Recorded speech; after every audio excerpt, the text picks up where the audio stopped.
Hey, good morning. It is a Tuesday, and of course, Tech Tuesday.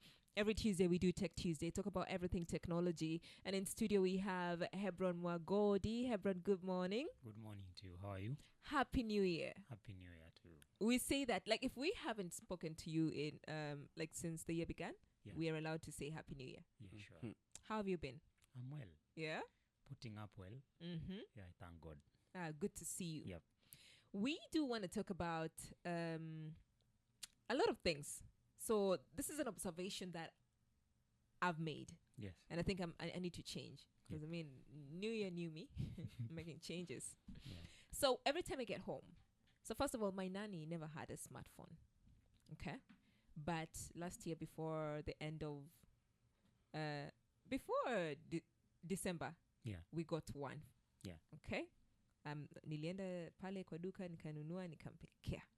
So all celebrating. She's happy. She's got a smartphone. My daughter is equally happy. So the phone that she was using previously was mine. Yeah. So now my daughter akaja automatically mwendea.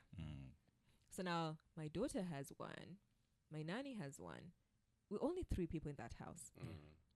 So when I walked in, every time like I walk in to make her, I walk in, I'll say, "Hi, honey, how are you? How was your day?" Namsalimia. 10 minutes. Give it 10 minutes. Let me know how was your day, how was school, what happened. Yeah. And then put your update. Tukishamaliza. Hebron, I'll go sit down. I'm on my phone. Yeah. My nanny pia pale atamaliza. Yeah. She's on her phone. Guess who else is on her phone? My little minion. Yeah. And I'm like, what are you doing on the phone? I'm just playing games. Yeah. So it gets so quiet in the house. And come and thinking, hey, what do we do? Do I get to a space and I say, gadgets off? Yeah. Sit, interact, mingle. But it works so well when there's a blackout. Yeah. And all our phones are not charged. And all we have is each other. Yeah. And we get to talk and interact. And at that point, I noticed we can play games. We can talk. Tunaweza piga story. Yeah. So it brings us to, does technology bring us closer or tears as a part? As a family, as a nation, friends, just the dynamics. First of all, thank you for having me You're today. welcome. You're welcome. This morning. I'm really humbled always to be here. Yeah. To contribute to whatever platform, whatever topic we have. To your question, I'll not say it's a direct yes or a direct no. So I'm in between, and I'll of course dissect both ends. Yes, please. Why it's a yes and why it's a no. So maybe I'll take you a bit back. Let's look at our lives before 2000 and our lives after 2000.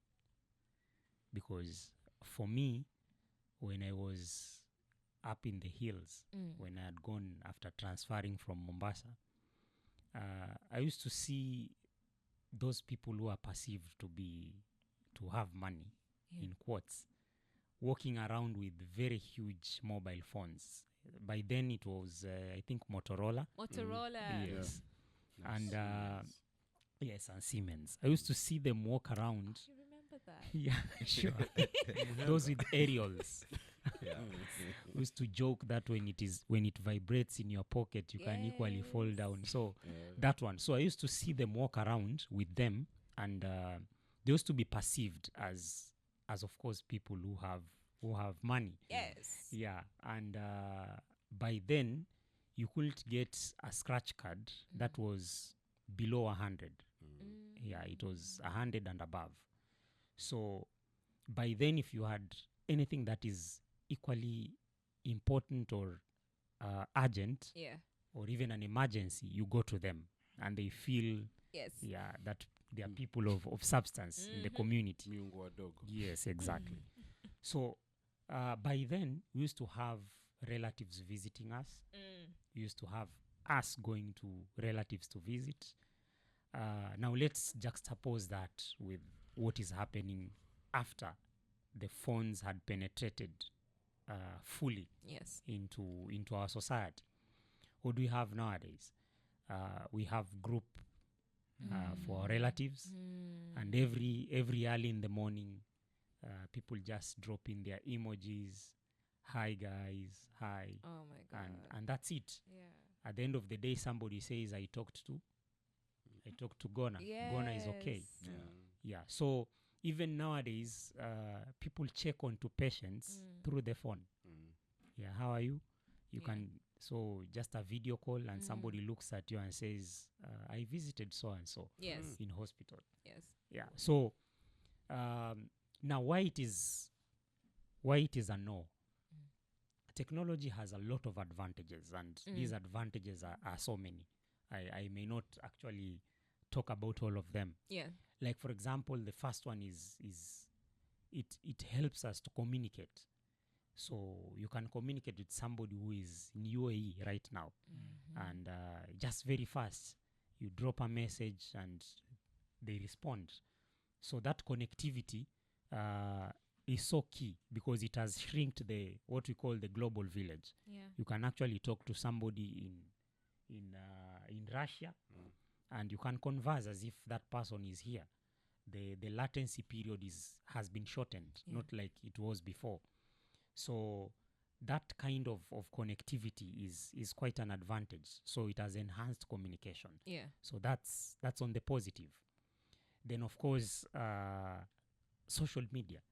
Social media has been a part of entertainment. Nowadays, if anyone comes across something that is a bit funny, you drop it there, and when you laugh, you say at least umeongezewa siku. Yeah, nimechekeshwa. Sana by the way. Sana. Then why it is important, or rather why it is not tearing us apart, we have what we call support networks. Like, for example, for those people with mental illness or other mental aspects, sometimes they are put into community of practice, where it's a group of, let's say, people who are drug addicts, and then that group maybe has 20 people who are former drug addicts. So what happens, this acts as a support group. Yes. Where if you have an issue, you're able to drop it there, and people are there to support you. Yeah. That in a physical setting may not really be possible, because people will tell you that they are busy, they don't have time for you. So that kind of an enhanced fora has enabled people to support each other. Right now I'm in one of SGBV, where we do support some of these people who have undergone SGBV, who are victims of this. Yes. And I can tell you the vulnerability that is there. It's an open space. People share and even sometimes drop very gory images and graphic images of what happened to them. So that serves as a safe haven for them to pour whatever they're undergoing. Yeah. So that is on the positive. On the positive part. Now, in conclusion, the other one also is access to information. Right now, people are not really trusting the mainstream media so much. They are going to the socials to check on information. Yeah. Nowadays, you can even learn of the passing of somebody through the internet. Yeah, that's true. It's even dropped there. It was sad yesterday when I saw the Malindi accident. The plane that was dived. Yeah. It was sad to see a video sharing even the images of those who had passed on. And that, to me, you see, that is access to information. Nowadays, if you want information which you know will be sieved by the mainstream media, you just go to X, you go to Twitter, you go to Instagram, and you get it there. Now, let's go to the negative. I will start with one probably you have never heard. There's something called echo chambers. Echo chambers. Yes. What's that? So that is tearing us apart. Okay. I will expound on that. An echo chamber happens when, if just now you go to your socials, if you go to Facebook and check on the reels, as I said before, those reels somehow mirror what you like. or mirror your personality and character. So whatever you do in the background, or at the background, we have algorithms. Yes. And these algorithms are sieving your opinions, what you like most. And therefore, it predicts and it will be giving you things that are closer to what you like. So an echo chamber now happens where algorithms are giving you things that are well with your opinions and beliefs. So for example, if you are a Christian, then probably it will bring videos of what, or beliefs of Christianity. Yes. And therefore, anything that comes out of Christianity will not be part of you. So you have one way of thinking. Yeah, one way of thinking, and no one can actually turn you. You are rigid. So that's the separation aspect of Exactly. It's feeding me what I would normally consume. Exactly.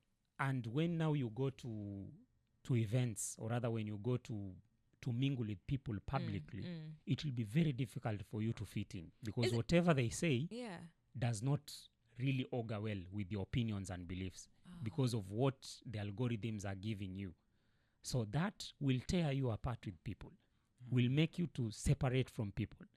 The other day, like I'm in a group which comprises of different people across the globe. Yeah. And people are divided on the opinion of abductions.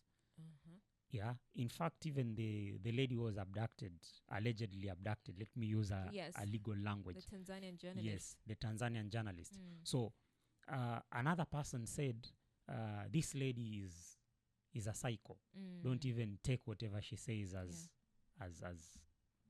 something authentic. Yeah.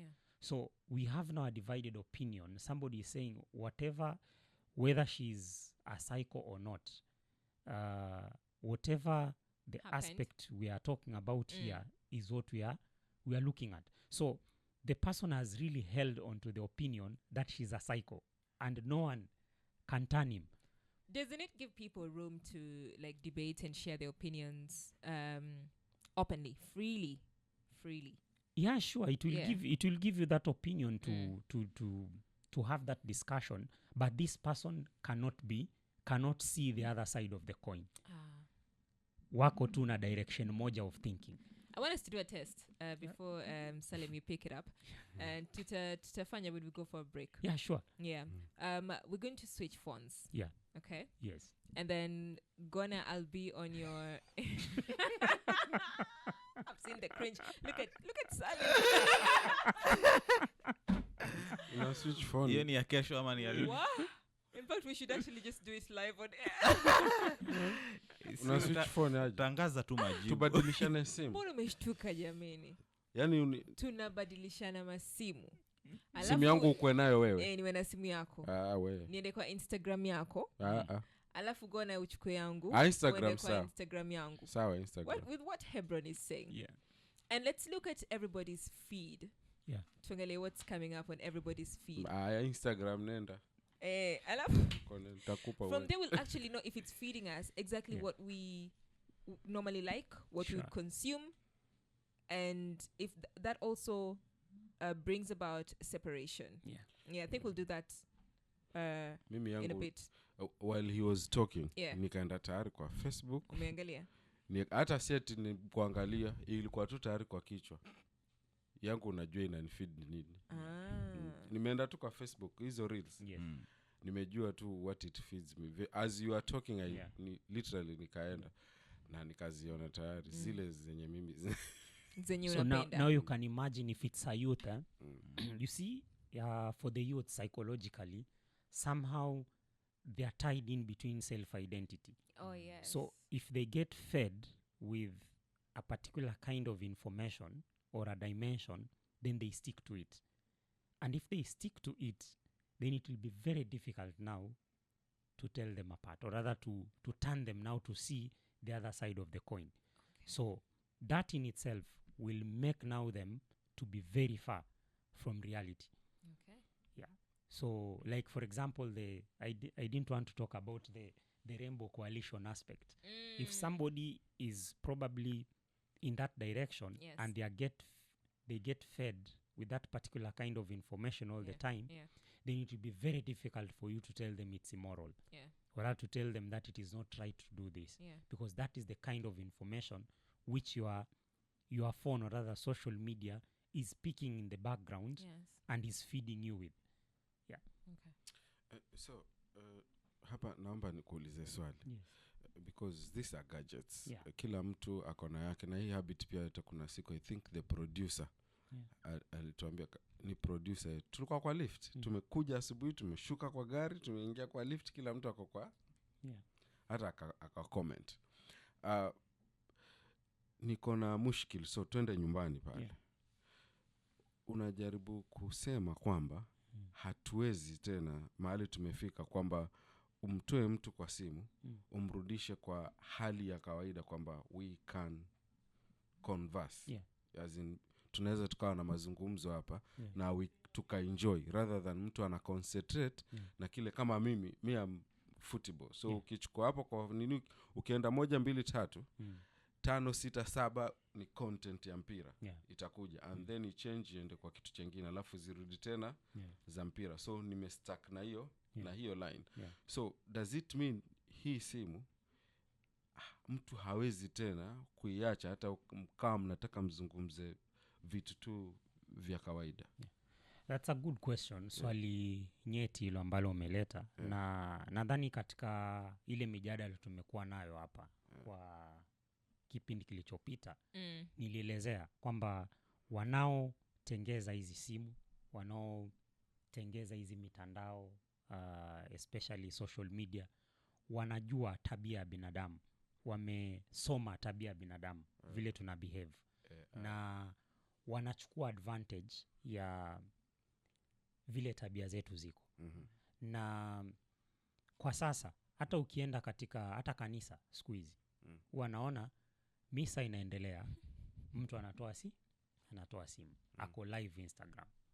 Umeenda kanisani ama umeenda kuonyesha watu nini unafanya. Siku hizi hata katika mazishi yamekuwa it's like a show of opulence, where you want to tell the world that ulikuwa kwa mazishi. Kitambo ilikuwa unaenda, labda jina lako litaonekana kwa kitabu, umeandika, umechangisha, lakini siku hizi everything is being publicized. We want to take pictures and put out there. When you spoke about the church. Exactly. The priest every Sunday. In fact, by this zingine nakanga topo na, and I feel for him.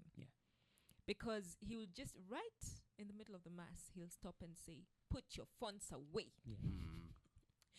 Put your phones away. This is a church. This is not a place for this. And you see, when he's saying that, somebody sitting next to me, like an older woman, and it's not just the youth. It's not the youth. There's somebody in her 40s, 45, 50s. Ako kwa simu wana record. Misa. What are you recording in church? Like what proceedings gani? Siwe uproceed hapo. Msikitini watu si wanaweka kamera.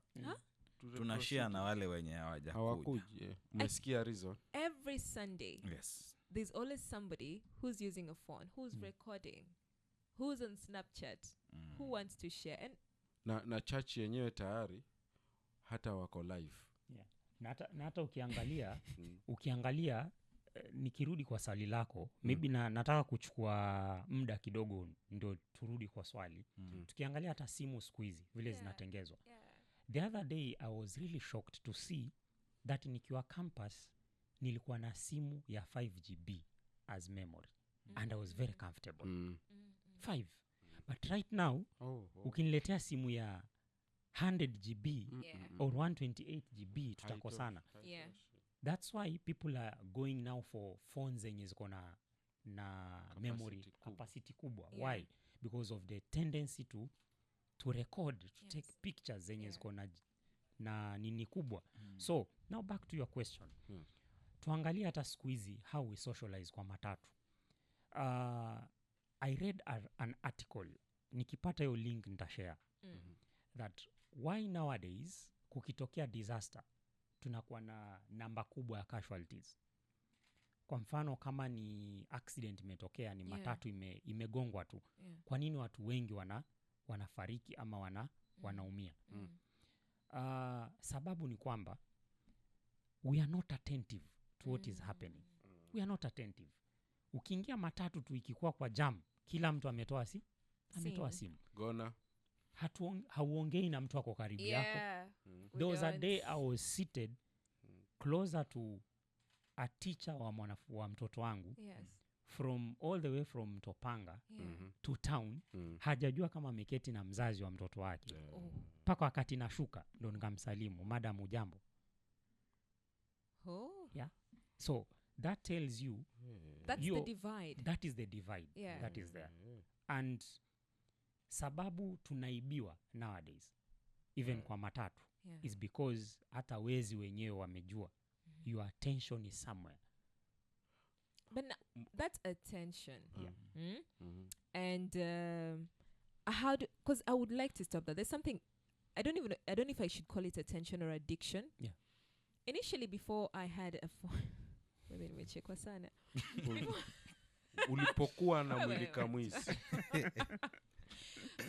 Before I had a phone with better storage, like what you're saying. Yes.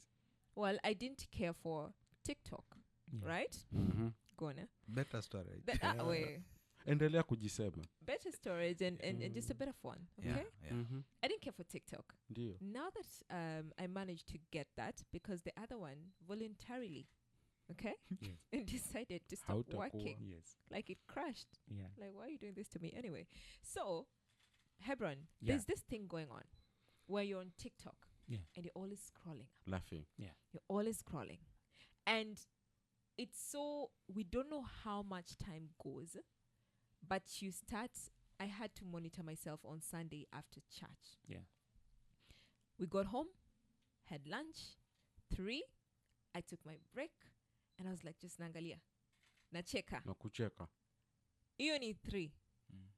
4, I'm still in the same space. I'm still doing the same thing. 4:30, bado tuko hapo. And I said, what is this? What kind of addiction is this? And it's not that I can delete it if I want to, right? So then when I throw it up, okay, sawa. Then the moment I pick up my phone again, so I'm rotating between TikTok. Nitoke TikTok niende Instagram. Nitoke Instagram niende X. You know? So I'm between this. There's that addiction. How can somebody shake it off? Because it's a very, very bad addiction. And one of the reasons as to why we are being teared apart is that addiction. Because addiction come up na inazaa kitu tunaita distraction. I'll give an example. Squeeze unaongea na mtu. And then I told you the other day, the dopamine hit. Unaongea na mtu alafu message, ding. What happens? Hata kama ulikuwa unamweleza kitu cha maana, that person attention ina shift to the phone. By the way, sahi nikiambiwa niende kwa lecture in one of these universities, I can't. Because even the learners have phones in class. As you're teaching, somebody is actively distracted. So, hata katika meetings, no wonder we don't have productive meetings anyway nowadays. Because people are rushing you, malize, watoke. They're not concentrating. So, that particular kind of addiction inakuja na madhara yake. Because, as I've told you, these people are hiring behavioral scientists as part of their team. Meta. So unaona juzi wametoa nini? Wametoa information kwamba they'll not be having fact checkers now. Yes. So why are they doing so? To ensure that you stay within that. Hawataki third parties zikuwe part of their system. I thought they were doing that for freedom of speech purposes. Of course. Yeah. So why? Of course is to make sure that it appears appealing to you as the user. So that particular kind of distraction, sahi hata ukikaa na mtoto, the first thing anakuuliza ni nini? Mami, can I have your phone? That is distraction. And hata kama uko na hata kazini kwa mfano, sio ati watu wengi ni watu wako kimya, hawataki kuongea. It is because they can't sustain a conversation longer enough than the way they'll sustain a conversation in a chat. unamaanisha watu siku hizo wanaboeka na maneno ya watu kabisa. Na kuna nibo. Yeah. Can you imagine? Let me ask you a question. Like, all the time I'm just thinking, stop talking. Yeah, now sasa ina hit. Now let me ask you. Yes. For those people when you are married. Yeah. Waulize wameongea na wake zao ama na mabwana zao kwa muda gani usiku? Salem? Usiku? Yes. Less than an hour. Hiyo na 1 hour ni mingi. So unasikia? Mliongea for how? But now ingia kwa chat sahi uone wameongea mara ngapi. Hapa?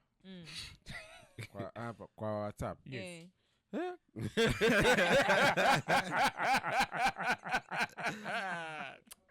Wewe ni mchawi. So even apology squeeze inapeanwa online. Kama mtu alikukosea usiku anakuambia yesterday couldn't talk to you, kwa sahi unatumia voice note. Anakuambia I'm sorry for what happened last night. So imetutoa the human touch. We feel comfortable kwa kufanya vitu online rather than physical. All right. Yep. We are talking to Hebron Mwagodi and we're learning. He said the human touch is slowly fizzling, inatoka, inaisha. How do we bring that back? When we get back, Hebron will tell us. And in a bit, Gona, nipe simu yako. And today being Tech Tuesday, we're talking about technology and whether it brings us closer or it tears us apart. Now, we just did, should I call it a social experiment? Yeah. Where I willingly shared my phone with Gona. Yeah. And he willingly shared his phone with me. And Salim willingly shared his phone with me as well. Gona, on my feed, what did you see? A lot of zinaitwa workouts. Out of 20 nadhani zilifika around 12. Ooh. Then mambo ya media hizo pia ziko nyingi hapo. Okay. So ukiscroll tu utaona watu mazoezi, watu wa lose weight, vitu kama hizo. So it's feeding me exactly what you want. What I want. Yeah. Yeah. And then on your feed, Gona, I've seen that you're looking at a lot of radio stations. Stazitaja. So Helipot FM being one of them. So, but he's looking at a lot of radio stations. In Kenya. So he's consuming. You can tell he's either looking for information. Ama he's on a job hunt. To underline information. So a lot of media on Gona's feed. And another thing that I've seen is I've seen Tech Kids Africa as well on your feed. Yes. Okay. Alafu. Glad to hear that. Glad, yeah? Tuko kwa Salim. Kakae tu. Okay. Ndio. Kakae amepeana simu. Akapeana kwa mtoto wa kike. Ndio. Mtoto wa kike ameangalia simu. Kitu cha kwanza nimeona. Ndio. Kuna kuangana hii song wasichana udancing na dera. Wakifanya hiyo kwa feed ya kaka yetu kwanza. Ya pili FIFA. Ya tatu tena FIFA. Sasa football imelead hapo, lakini kuna nyingine imelead. Okay. Our dear beautiful women dancing, celebrating, enjoying. Huyo ni msanii wa taarab. Ni msanii wa taarab sasa wale watu wa taarab wenye wana dance wanafanya nini? Hizo nazo naendaga. Na hiyo ni feed ya Salim. So it's actually true that it feeds us what we want. And I don't know if Hebron that's a good thing or if it's a form of separation. Yeah. Now let me explain now with what you guys have seen in your feeds. Please. So for him, now that he subscribes to taarab, ukimletea reggae, umwambie about reggae, hamtaelewana. So hiyo kama mimi ni mtu wa kupenda reggae ama tuko watu watatu tunapenda reggae and we are talking to him mwenye anapenda taarab na ndio inamletea kwa simu yake due to the algorithms, hatutaelewana. So it brings in the separation where that discussion cannot even survive 10 minutes because atatupinga, tuambia sipendi watu wa bangi na ndio hivyo mumeachana. Sisi nasi tutamwambia hatutaki watu wenye ni wakupashana. So that in itself brings now the the separation. Okay. So for you, if you are so much engrossed in weight loss and workouts, yes, fitness, Yeah. alafu kuna mtu ni obese, for lack of a better word. Ukiwa na mtu mwenye ako obese, I become very judgmental. yes, you become judgmental. Oh. Atakwambia una body shame, atakwambia hakuna mahali imeandikwa kwamba mbinguni nitaingia na mwili mzuri, kwanza tutapewa mwili mpya huko mbinguni. Yes. So this person now, there is no way mtaelewana. So that brings in itself a boundary or even a wall to all together. Where I feel like it's my way or the highway. Exactly. And I feel like yangu is the best. Exactly. Oh, Yes. Na si haelewani tayari kuna mtu hapa kwa hizi studio hawaelewani.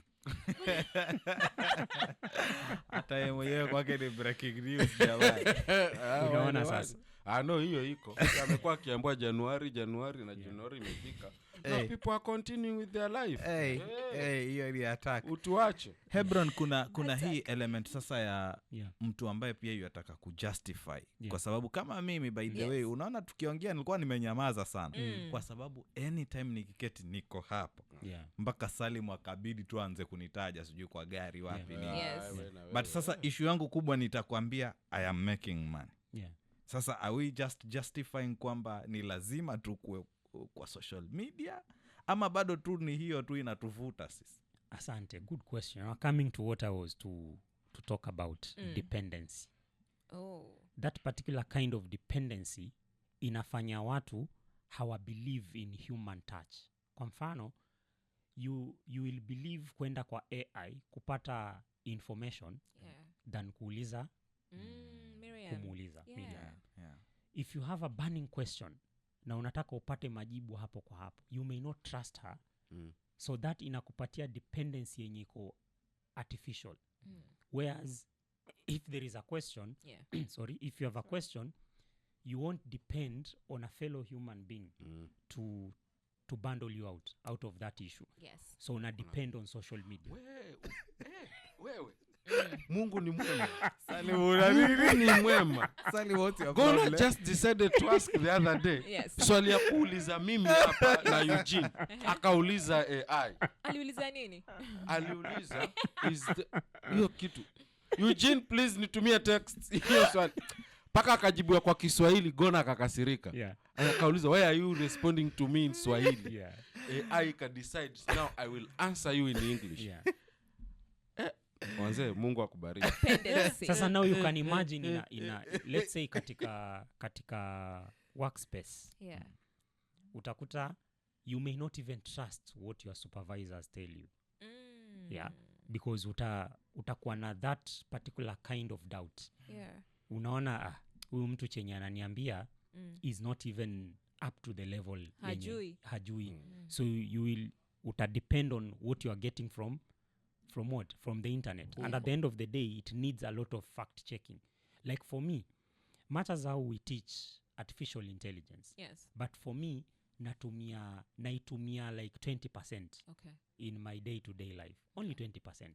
The rest, I research a lot in different platforms katika internet so that I get the best version of whatever aspect I was looking for. So that is the dependency yenye umuulizia. Even if you are making money, there is a way unaweza kana wenzako waulize, guys, how do we make money? So that you have a conversation yenye iko na human touch. So that particular kind of a human touch is so important. And that's why in a country like I think Finland and Netherlands, wameanzisha what we call human libraries, where you go into a library and then unaeka simu kando and you sit with somebody in a round table you don't know. And then you have a conversation. Because siku hizi that particular kind of conversation, there is a reason as to why wazee wetu wa kitambo walikuwa wanaishi in a circle. Ama walikuwa wanajenga nyumba zao in a circle. Let's look at siku hizi. A whole estate is inhabited by 20 people. A whole estate of, let's say, 3 acres is inhabited by less than 20 people. Because it is a gated community. Mtu anaishi peke yake in a mansion. Because for some weird reason we feel like we like being alone. We want our space. So ako cut out from the real world. Lakini kule mtaani Kibera ukinyosha mkono hivi umegonga mtu akilala. So they have a very human touch. Mtu unajua nini kinaendelea within hapa na hapa. Maybe the other aspect nisisahau is the superficial relationships that is tearing us apart. Right now you feel that you have so many friends kwa sababu unaona followers kwa social media. The other day niliwaambia get a problem right now ndio utajua hauna watu. So that particular kind of a superficial, hiyo shallow interaction with people inatufanya tunafikiria kwamba tuko na marafiki, tuko na watu wenye wako closer to us, but in real sense patwa na shida ndio utajua people are not there with you. They're only doing it for convenience. We call them situationship friendships. Situationship, yes. Situationship. Yeah, so it is for situation. That we particular kind of a person ako na wewe because of a situation. But your situation ikiondolewa, they are not with you. That's it. Ma anasema true to that, technology has brought people far from us closer, but taken us away from the ones close to us. Humans have never been more socially isolated than they are today. Technology does not compare with the live sound of a cherished voice, the healthy benefits of touch, shared laughter, or shoulder to cry on. We are not bots. We are humans, and human beings are social creatures. We need our family and our tribe. I love that. Yeah, sure. That's a good one. And you asked a question. So how do we move away from the negativity that are there? So first of all, is to remind ourselves that we are humans, and humans are social beings. Sayuki, all these people who have been allegedly abducted, if you ask them their ordeals, you will see that freedom and interaction is so key, because sometimes we take it for granted. Ile siku umewekwa peke yako is when you will realize yenyewe kukuwa na watu hata kama anawachukia is so key, where you get people who can interact with you. So we need to remind ourselves that we are humans, and humans are social beings. And being social beings, these are things tumejiletea but we can do away with. These are things we can live without. Because my grandmother alikuwa na simu, yes, but yake ilikuwa apigiwe ashike peke yake. But she survived. She only died like a year ago akiwa na 96 years. Oh, wow. Yeah. So kwetu, I cannot say I can't survive and I'm 20 years and have niko na miaka kadhaa mbele yangu. So mental illness ama mental health ime dawn on us. Bad mental health actually, because of such things you have talked about. So tukumbuke we are humans. The second thing, once we know that we are humans, then we can come up with house rules, ground rules on what we need to do. For example, at Swahili Pot FM, you can come up with regulations and house rules. If you call them regulations, zitakuwa ngumu sana. It sounds like rules. Yes, so call them like house rules. What do we do? Tukiingia asubuhi, let's have a common room where people will do what? Will take like an hour to go through their phones, do whatever we want to do within that 1 hour. We leave those gadgets there. Then we come to our work. We interact as humans. After like 4 hours, we go again and interact with our phones. Then after that, we come back. Hebron, they will die. Yeah, you do it for 2 days, it gets into your system. Yeah. Like even at our homes, we need to start having some adjustments. Yeah. For example, in the olden days, people lived minus phones. Today, we can also live minus phones. We can. What do we do? Our bedrooms need to be just bedrooms. That's why they are called bedrooms, not living rooms. Yes. Mahali pa kulala. Yes. So these sofas, I don't know, televisions, I don't know, wall clocks, zote tutoe. And we it's have a bedroom. That's a very good statement, because there are people who have screens in their bedrooms. I have. And okay. Perfect example. So that simu tunaziondoa and we interact as humans, because I can tell you emotions, you know, we are emotionally attached. That's true. The way naongea ukiniangalia, you can get a lot of information and you can actually read what I'm saying because of the emotional attachment we have. But in social media, that is not there. That's why emojis were brought. Mtu akikuwekea ya kulia, yes, how do you know that analia kweli? You tend to interpret, okay, fine, this person is sad. Exactly. I can smell, okay, they're happy. Yeah. Oh dear. So there's a lot of pretense, a lot of disguise in tech than the real thing. So those house rules, I believe they'll, and at the end of the day, it's self-discipline. For me, there's a reason as to why I have a smartwatch. For me, one is for workout, second is to minimize distraction. Okay. So that kuna simu zenye nitaona hapa niseme hiyo ndachukua baadaye.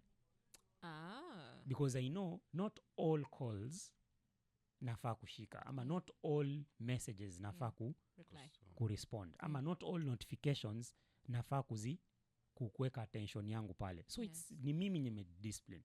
Even in meetings, najua I'm giving myself 1 hour. I focus kwa hii meeting, then I'm done. And for me as a person, I've done those adjustments and I can see a lot of improvements even in my own personal well-being. Kitambo nilikuwa na doze kwa meetings. Nowadays I don't even remember the last time I dozed in a meeting. Wow. Yes. Thank you so much, Hebron. And we have been talking about technology, whether it separates us or whether it brings us closer. So we've seen the good and bad side of it, but then also the fact that we need to make changes. Human touch will always be important. It is important. So human touch is needed. Gonna, please keep your phone away and converse with Barisa. Kwa matatu na hawezi. He needs human touch. Hawezi. Yeah. Mimi nazeeka vibaya lakini huyu